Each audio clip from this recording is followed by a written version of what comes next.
ஹல்லேலூயா. கர்த்தருடைய பரிசுத்த நாமத்துக்கு மகிமை உண்டாவதாக. 6வது மாதத்திலே வாக்குத்தத்த வசனத்தை நம்ம பார்க்க போகிறோம். 1 பேதுரு 5வது அதிகாரம் 6வது வசனத்தில் இவ்வண்ணமாய் கூறப்பட்டு இருக்கிறது. ஆகையால் ஏற்ற காலத்திலே தேவன் உங்களை உயர்த்தும்படிக்கு அவருடைய பலத்த கரத்துக்குள் அடங்கிருங்க.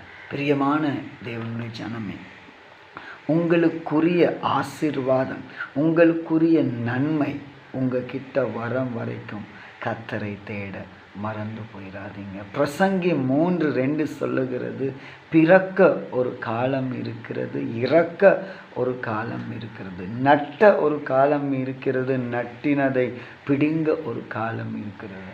திருமணம் இன்னும் தடையா, குழந்தை செல்வம் இன்னும் தடையா, உங்களுக்குரிய ஆசீர்வாதம் இன்னும் தடையா. பயப்படாதீர்கள், தைரியமாயிருங்க.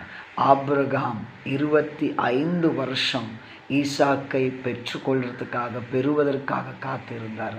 தேவன் அவருக்கு அந்த ஆசீர்வாதத்தை கொடுத்தார். இந்த மாதம் உங்களுக்குரியதை தேடி வரும். கர்த்தரை தேட மட்டும் மறந்து விடாதீங்க. சபைக்கு அடங்கிருங்க, ஊழியக்காரனுக்கு அடங்கிருங்க, கர்த்தருடைய கரத்துக்கு அடங்கியிருந்த தேவன் உங்களை ஆசீர்வதிப்பார். ஜெபிக்கலாம். நல்ல ஆண்டவரே, வசனத்தை கேட்ட பிள்ளைகளை தொட்டு அவங்களுக்குரிய நன்மை அவங்களுக்கு கொடுங்க. இயேசுவின் மூலம் ஜெபிக்கிறேன் பிதாவே. ஆமென், ஆமென், ஆமென். God bless you.